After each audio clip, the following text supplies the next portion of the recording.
Andrew Yang started out as an unlikely candidate who has surpassed sitting senators and governors in the 2020 race for the White House. When asked about his consistently polling at 6th place in Iowa and never hitting double digits, Yang told ABC News chief anchor George Stephanopoulos that he thinks his campaign will surprise a lot of people.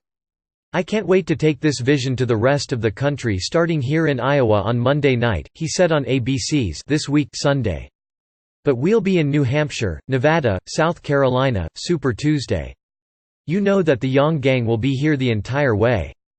In order to acquire a delegate out of Iowa, a candidate needs to get 15% of the votes in a given precinct. Stephanopoulos asked Yang about his campaign's path forward if he's unable to reach that threshold. "Well, first we plan to exceed 15% in the vast majority of locations, and so what our supporters might do if we don't reach that threshold in a particular place, we have a very, very diverse group of supporters," Yang said. "I can't speak for where they would head. I do have a sense that many of them have supported Bernie in the past, but many of them supported President Trump and they might just leave." Yang said he has no plans to encourage or direct his supporters to back a different candidate if he underperforms in the early voting states. Yang has never held an elected position, yet he generated a strong following that carried him through several Democratic debates. Although he didn't qualify for January's debate, he now has the polling requirements to be on the stage for the ABC's New Hampshire debate. In December, Yang signed on to a letter with then-presidential candidate Senator Cory Booker to the Democratic National Committee asking Chair Tom Perez to revert the debate qualification requirements to the less stringent ones used in earlier debates. The DNC denied that request, but announced last week that they are eliminating the individual donor threshold to qualify for the primary debate being held in Las Vegas on February 19. It's a move that some say will open the door for former New York City Mayor Mike Bloomberg to face off against his competitors for the first time in a national debate since he entered the race. Mike Bloomberg could have gotten himself on the debate stage any time he wanted, pretty straightforward to meet the donor requirement, and so I'm not sure that this is a development that he's going to welcome, Yang said. "Frankly, I think the DNC looked at this and said we need to get Bloomberg on the debate stage. This change is tailor-made to deliver him to the debate stage. This question is, whether Mike's excited about it or indifferent to."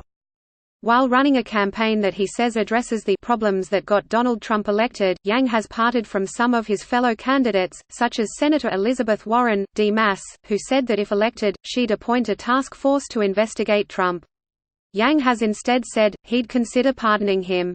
"Well, you have to see what the facts on the ground are, and certainly I'd listen to the guidance of my Attorney General," Yang said. "But if you look, George, at history around the world, it's a very, very nasty pattern that developing countries have fallen into, where a new president ends up throwing the president before them in jail, and that pattern, unfortunately, makes it very hard for any party to govern sustainably moving forward with the sense of unity among their people. So, to me, America should try to avoid that pattern if at all possible," he added. Yang has led an unconventional presidential race, drawing the support of thousands of avid supporters who call themselves the Yang Gang and who have rallied behind him. He has outlasted several longtime politicians despite never having held elected office.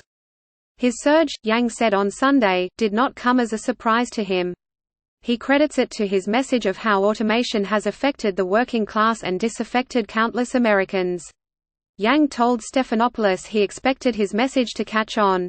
"I genuinely did, George, because I know that the American people realize our government has been decades behind in addressing these challenges that are growing stronger and stronger all time," Yang said. "We're 25 years behind on technology at a time when technology is transforming our way of life before our eyes. I knew there were millions of Americans just like me who wanted a different approach to solving our problems and leading us forward in the 21st century." He said he has marveled at a perk of the campaign. My biggest surprise is how much I enjoy a bus with my face on it," he said. My kids love it too. I feel like I became a cooler dad as a result."